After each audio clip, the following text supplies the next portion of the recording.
भगवान शंकर का डमरू बजता है तो किस्मत पलट देता है। भगवान शंकर खुद डमरू नहीं बजाते हैं, डमरू बजाने के लिए किसी को भेज जरूर देते हैं। जैसे शिव महापुराण आप पे चल रही है तो ये भी एक डमरू है।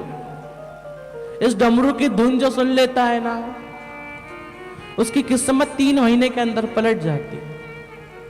3 महीने के अंदर। और कितने किस्मत की बात है कि आपके शहर में एक शिव महापुराण की कथा हो रही है। बहुत लोगों की किस्मत होती है कि पास में कथा हो रही है, शिव महापुराण सुनने चले हैं।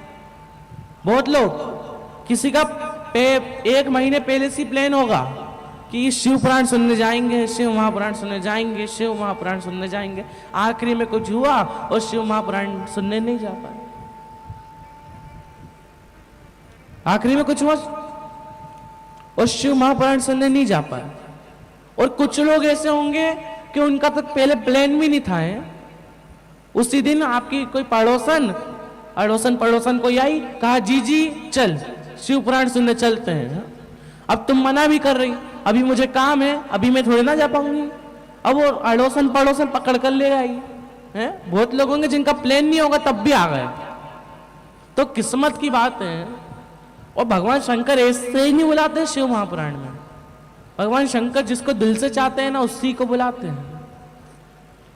और क्या पता फिर मौका भी कब मिले, क्योंकि समय का कोई भरोसा नहीं है। मौका कब मिले कोई समय का भरोसा नहीं है। फिर वही बात, लोग पूछते हैं कि शिव महापुराण सुनने से होता क्या है, मरना तो ऐसे भी है। तो सही बात है, मरना तो ऐसे भी और वैसे भी है। शिव पुराण सुनोगे तब भी मरोगे, नहीं सुनोगे तब भी मरोगे। बादाम खाओगे तब भी मरोगे, नहीं खाओगे तब भी मरोगे। काजू खाओगे तब भी मरोगे, नहीं खाओगे तब भी मरोगे। दवाई पियोगे तब भी मरोगे, नहीं पियोगे तब भी मरोगे। मरना तो है। बस अंतर इतना है, ये हर कथा में बोलते हैं।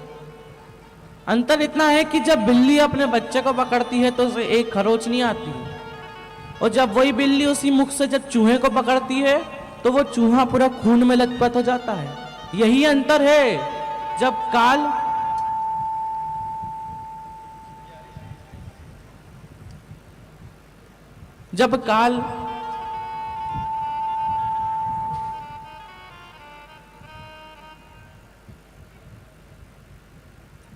काल अपने मुख से,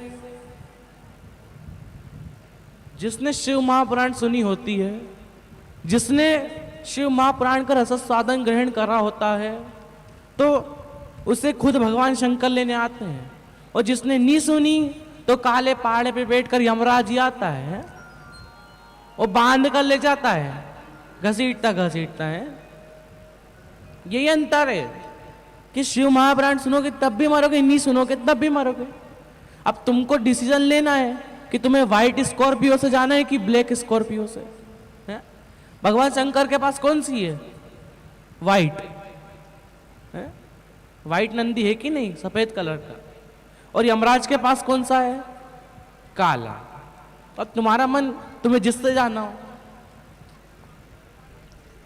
और भगवान शंकर कहते हैं कि मैं तुझे दे तो सब कुछ दे सकता हूं, तू जो मांगे मैं वो दे दूं, लेकिन तुझे खुद पर भरोसा भी तो होना चाहिए। अब मान ले मैंने इतना तो कुछ तेरे को दे दिया, लेकिन तेरे को संभालना ही नहीं आता, तो तू करेगा क्या? 1 महीने बाद फिर खत्म हो जाएगा जो तूने मांगा है, उसको तू संभाल ही नहीं पाएगा तो करेगा क्या? पहले खुद पर विश्वास रखो, उसके बाद भगवान शंकर के मंदिर जाओ। अब तुम्हें भरोसा ही नहीं। शिव पुराण में आ गई ऐसी बेटी भगोने जैसे मुंह की, भगोने जैसा मुंह बना के बेटी, ऐसा लग रहा किसी ने मार ठोक के बिठा दिया। आओ तो प्रसन्न चित्त से आओ, खुशी अपने चेहरे पर एक मुस्कुराहट लेकर आओ। भगवान पे भरोसा रखो। ऐसा नहीं कह रहे कर्म करना छोड़ दो,